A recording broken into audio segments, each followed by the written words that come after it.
Всем добрый день, рада видеть вас на своем канале, меня зовут Олеся. Сегодня предлагаю снова обратиться к ГОСТовским рецептам и приготовить замечательное печенье овсяночка. Не путать с овсяным, овсяное по ГОСТу уже было на канале. Есть небольшие отличия в рецептуре. И печенье овсяночка, оно постное. Для приготовления потребуется 400 грамм муки. Я слегка округлила ГОСТовские 397-398 грамм, чтобы вас не смущать.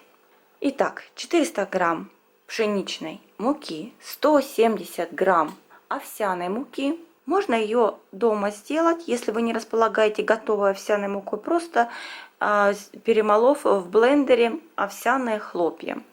Сахар по ГОСТу идет 295 грамм, я использую немного меньше, 250-240, этого достаточно.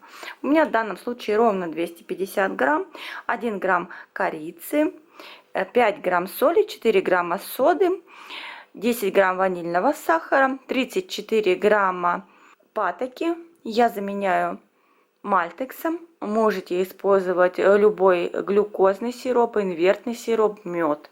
И 200 грамм маргарина.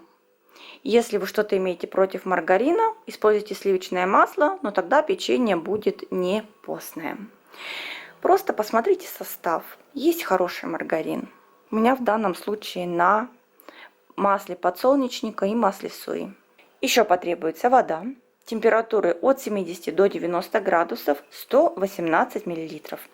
Просто дайте чайнику закипеть и слегка охладите до горячего. В чашу блендера загружаем сахар, ванильный сахар, корицу, маргарин, либо сливочное масло, что будете использовать. По ГОСТу идет маргарин в овсяночку, в овсяной идет сливочное масло и плюс еще изюм. В этом основное их различие. Перебиваем все в блендере в течение пары минут. В горячую воду я всыпала уже соль, слегка размешала и добавляю мальтекс. Он вот такой вот липкий, довольно сложно его вынуть. Перемешала и вливаю в горячую воду, она еще должна быть горячая, в основную массу. Закрываю снова чашу блендера и взбиваю еще в течение пары минут. Потом уже не открываю ее и постепенно всыпаю соду и муку по ложечке. И вот такое у вас должно получиться вязкое тесто.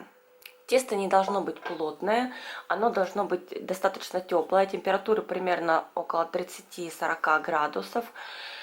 Тепленькая, приятная руке. Подсыпаю рабочую поверхность совсем немного дополнительной мукой, буквально грамм 10-20, и просто как бы собираю тесто руками в ком. Слегка его подпыляю мукой, чтобы можно было его собрать. Долго его вымешивать уже как-то не нужно, просто буквально несколько движений руками на подсыпанной мукой поверхности и собираем вот такой вот ком теста. Тесто должно оставаться мягкое. Посмотрите, оно вот как такое, не могу даже подобрать подходящего слова, оно в то же время и мягкое, и в то же время не чересчур жидкое, оно как бы стекает у вас с руки.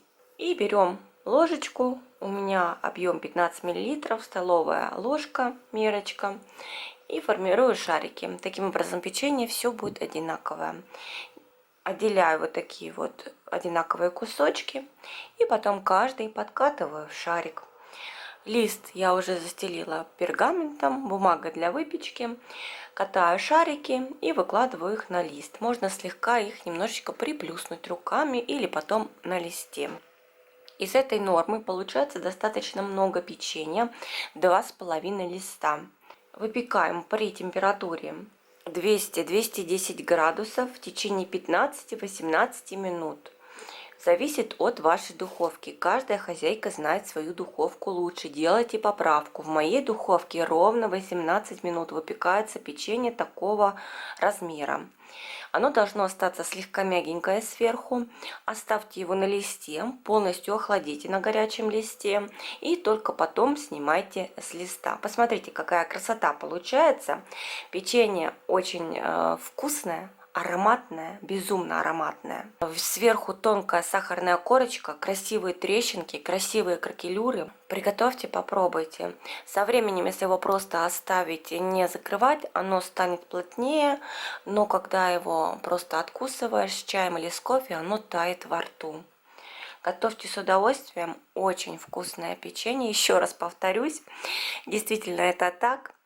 Всем хорошей выпечки, поддержите меня пальцем вверх, с вами была я, Олеся, до скорой встречи, оставьте комментарий, поделитесь этим видео с друзьями, скоро увидимся.